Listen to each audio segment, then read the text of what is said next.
and is doing very, very well at the first appearance for these cars. They're going to be a threat as the season moves on, particularly at the hands of somebody as experienced as Kent Bajan from Auckland, 39 years of age, and he's got a great record in New Zealand, former winner of the Touring Car Championship over there and the Benson and Hedges 6-hour race, and of course international experience includes Spa in 86 and 17th. Don't be fooled by that. That's a pretty good performance. And the way they've been going this weekend, I think these guys are going to be a force to be reckoned with. They're staying out here, or indeed these cars are. They're going to be based at Calder Park for the remainder of the Shell Ultra Australian Touring Car Championship, and then leading up to the endurance races later in the year. It's the first time that these cars, both Kent's car and Graham's car, have been on a racetrack competitively since Christmas, and it's the first time these guys have had a drive since then, so they've been out of the saddle a long time. You may recall a couple of years ago, Kent running a BMW 635, the championship trail in 85, when the 635 was the gun rocket to have, and Neil Lowe was then with the team as a team engineer. He's now with the Nick Johnson racing team. He'll be scratching his head today. But he came unstuck, I think it was at Pukekohe or Manfield in New Zealand, and had a very, very nasty accident indeed. We thought he'd be out of racing forever, but he's come back, bounced back, and I apparently understand that they're on the verge of signing a major sponsor with this Nissan team from New Zealand, which is good news. Well, he's in 7th place at the moment. Kent Bajan, Graham Bowkett, his team partner, is a little further back in the field. Bajan coming up here to pass a slower car. Looks like John Donnelly in the Rover. Yes, it is. So good performance by him, doing really well this round of the Touring Car Championship here at Surfers Paradise. Not near so well, of course, as Jim Richards up front, still leading the field and leading comfortably. Let's check it on the Castrol scoreboard.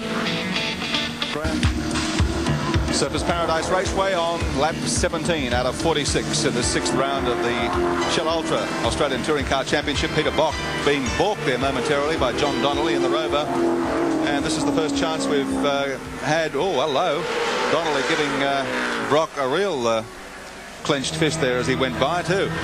First chance we've had to have a close look at the new BL Commodore of Peter Brock. He's in 10th spot on the racetrack at the moment, and the car not performing anywhere near to his expectations. Teammate Gary Scott, of course, is up in front of him. In fact, he'll be closing on him pretty rapidly at this stage. This is the car that Brock is banking all on for the remainder of the Touring Car Series, and of course the endurance races to come at Sandown later in the season, and then the James Hardy 1000 at Bathurst. But it, obviously this is its first appearance, got a lot of development left in it yet, Neil Coughlin. Very strange happening there, Wilco, because he came away and it's not working. Something very strange with Brock's car, because he was second fastest in the warm-up, 1:16.8 this morning. It's the 10-minute warm-up, and all of a sudden when they dropped the flag, he just disappeared. He went to the, literally back. Now maybe, just maybe, he's got a hard compound tyre on. But what about the lap before when he came up on John Donnelly? That was an interesting squeeze. Those guys were really getting stuck into it. This is John Donnelly in the Rover and Brocky on the Shell Ultra replay, and John says 2 beers please, Brocky. Well, he's seen Brocky do it to a few people before. He's probably had it done to himself. But anyway, Brock is powering along. That's Graham Bowkett, I think, just in behind him in the other of the New Zealand Nissan entries. Yep. The order at the moment, Wilco, is Richards, Mediki, Larry Perkins, George Fury, Tony Longhurst in 5th. Then we've got Glenn Seaton in 6th. Kent Bajan is further behind him. Gary Scott here on screen is in 8th position. Graham Bowkett, car number 25, is in 9th position. 7th race cam through the rear window of the second of the mobile cars, driven by Gary Scott. Kent Bajan in behind him and looking for some way around. And a good duel going on between this pair. Gary Scott, as I said, carrying the flag for Mobil at the moment in terms of their placings on the track. But up ahead of them, Fury and Longhurst running in 4th and 5th positions on the racetrack, and very, very closely indeed. We saw Longhurst earlier giving the treatment to Gary Scott, and now intent on doing the same thing to George Fury. Fury, of course, second in the Touring Car Championship last year, trailing this time behind his younger teammate Glenn Seaton, who was the early series leader and is still running second.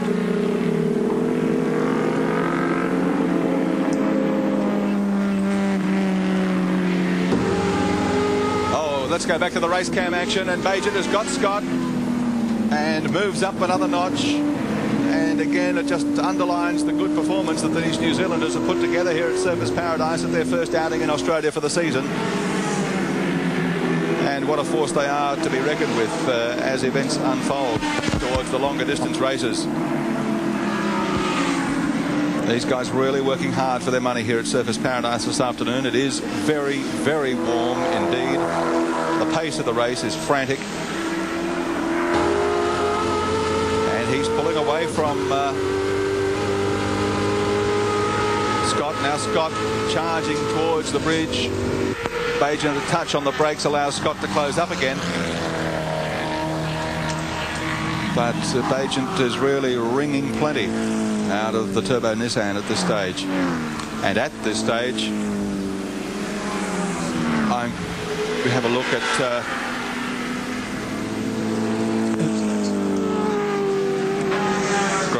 Bauquet, as we said before, teammate of Kent Bajan, and we've seen him in Australia before, also a former winner of the Touring Car Championship over there in New Zealand, and of course was part of that King's Cup winning team at Spa, the 24-hour race last year, and winner previously of the 3-hour race at Mansfield in New Zealand. So well credentialed and showing his wares to effect here, as Racecam shows you, at Surfers Paradise this afternoon. Those details with the compliments of Nissan Know-How, profiling the Kiwis in today's race. And Bauquet and Bajan, I think, are going to be a force to be reckoned with very, very shortly as this Touring Car Championship winds down. The gap Jim Richards enjoys over second-placed Andrew Medicki at the moment is 12 seconds. So that is continuing to grow all the time. It was about 6.3 when I first put the clock on it. Then it went out to about 7.5. And whilst we've been looking at car number 25, being driven by Bauquet with Scotty in hot pursuit, it's stretched out to 12 seconds. Half race distance, 23 laps completed out of 46. And they're spread out all over the road like Brown's cows, Wilco. Very glum-looking faces just poke in the door here of our commentary position at Surfers Paradise, and is going to join us for some commentary, although we might have to censor a few of the things that he has to say as we go back to the leader and Jim Richards. At this stage, we're joined by Dick Johnson. Dick, bad luck. Mate, that's the way it goes. I think we had a couple of licorice turbos this time.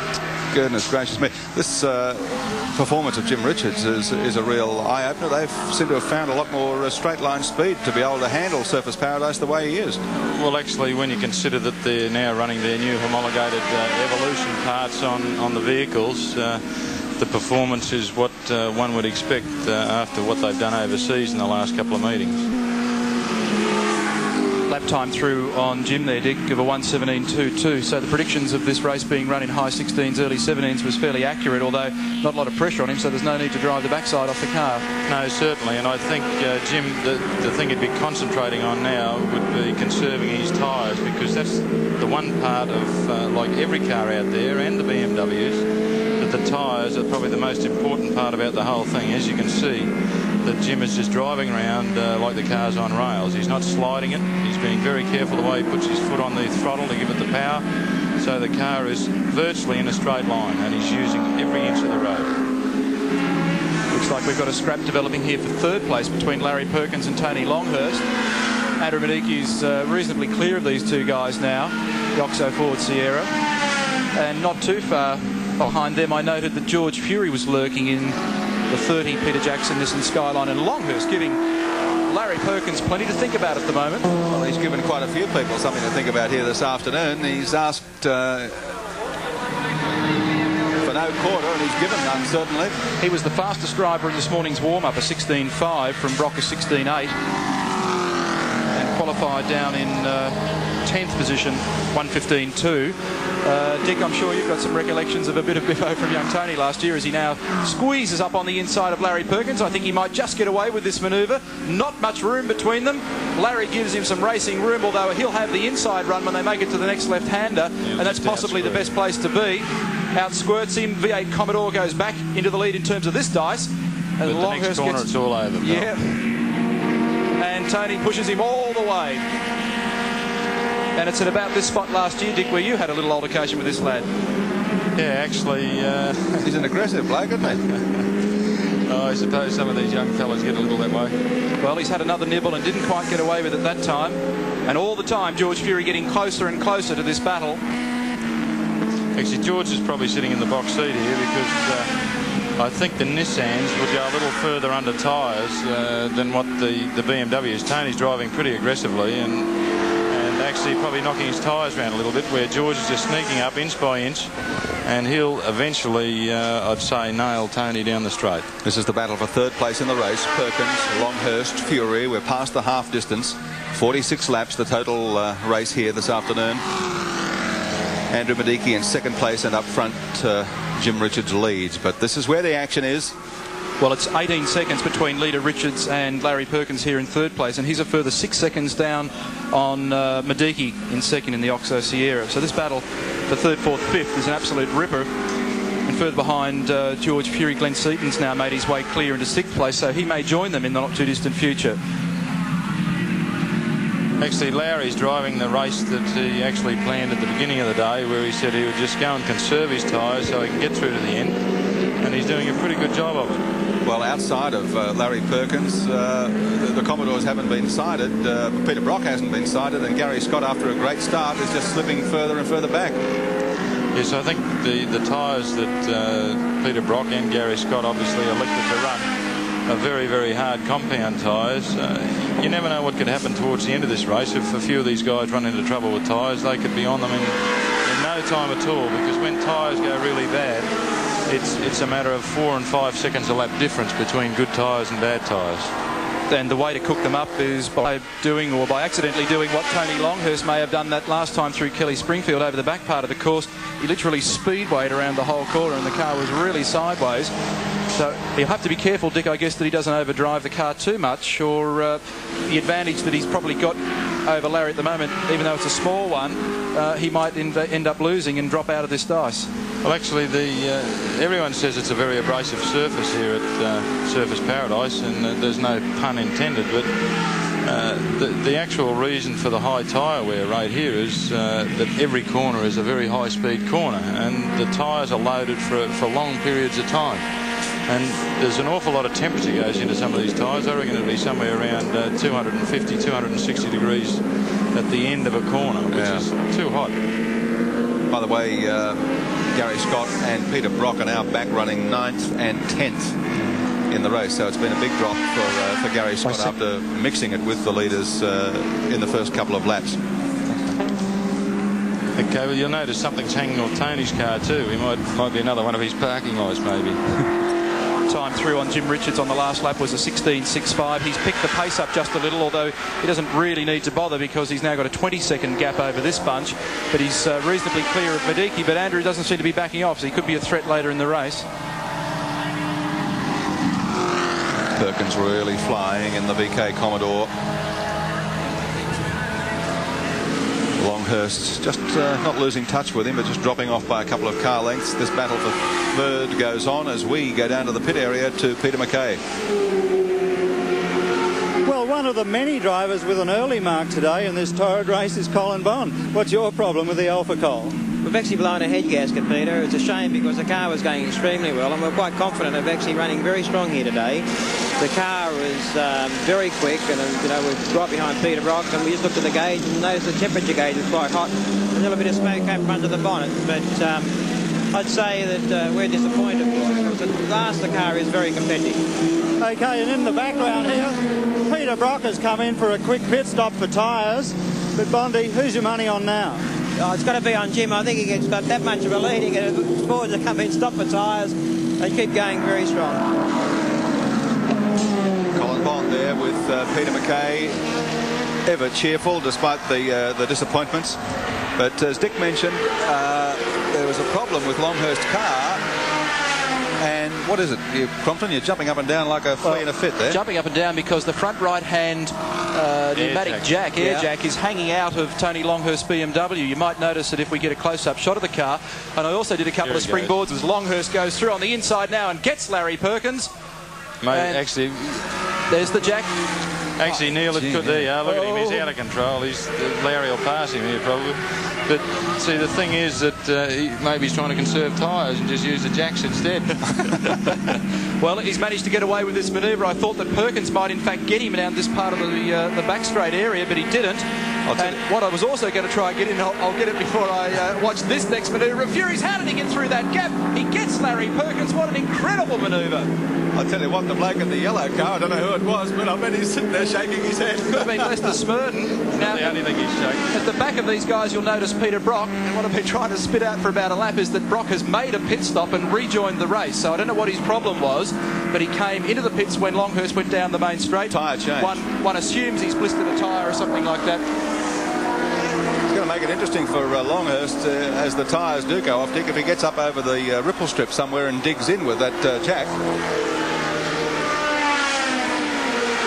So the situation with Jim Richards lapping in a time of 1:17.5 on the last lap is that Richards is leading quite comfortably from Mediki, but this is where all the action is, and Longhurst getting up on Larry Perkins and George Fury going through on the inside.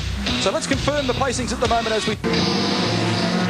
15 laps remaining in this 6th round of the Shell Ultra Australian Touring Car Championship. The man on screen is Andrew Mediki in the Oxo Ford Sierra in 2nd place on the racetrack behind Jim Richards. Tony Longhurst is 3rd, then George Fury, Glenn Seaton and Larry Perkins has dropped back to 6th position.